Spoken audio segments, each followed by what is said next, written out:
ఆ రిపోర్ట్ ఎంత ఖర్చు పెట్టి ఏం లాభం? ఇప్పుడు ఎంత చేసినా ఖర్చు పెట్టిన దానికి ఫలితం ఉండాలా లేదా? ఖర్చు పెట్టి ఒక చెల్లప కమిషన్ పెట్టారు. కమిషన్ పెట్టినాక సుగమమ్మలను గుర్తించకపోతే ఇంకా ఏం చేయాలా? ఏం చేసుడు ఏమున్నదని ప్రభుత్వం చెప్పాలా మాకు? ఈ ప్రభుత్వం మీద ఈ గుడ్డిగా ఇది చేసేది కాదు. మాకు మాత్రం న్యాయం చేయాలా?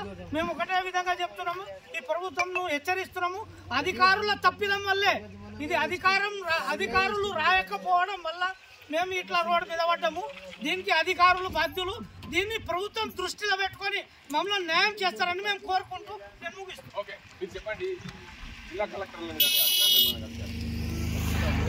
మనము 5వ తారీఖు నాడు జిల్లా కలెక్టర్ దగ్గర పోయినాం. పోతే మేము మా మెమోరండం కూడా ఇచ్చినాం. అయితే మేము దానికి చూసి మేము చెప్తామని చెప్పారు. ఇదివరదాకా మాకు ఏది సమస్య కూడా రాలేదు. ఎందుకు రాలేదు? మాకు పట్టించుకోరా ప్రభుత్వం? మాకు పట్టించుకోవాలి కదా. మేము మస్తు సంవత్సరం నుంచి కేసీఆర్ పీరియడ్లో కూడా మేము మస్తు ధర్నాలు ఇవి చేసినాము. మేము ఫస్ట్ ఎస్టీలోనే ఉన్నాము. మేము కూడా హాస్టల్లో చదువుకుని కూడా అప్పుడు మాకు ఎస్టీ లేదంటే మేము వెళ్ళిపోయాము. మా పెద్దోళ్ళు చదువుకునేటోళ్ళు ఆఫీసర్లు లేరు మా దాంట్లో. మాకు ఐటీ లంబాడా మేము మా దాంట్లో చదువుకునేటోళ్ళు లేరు, వాళ్ళకి తెలియదు అప్పుడు. అయితే ఇప్పుడు కూడా మా ఆప్షన్ వచ్చేస్తే మేము కరెక్ట్ మధ్యలో ఉన్నట్టు ఉంటుంది. ఆప్షన్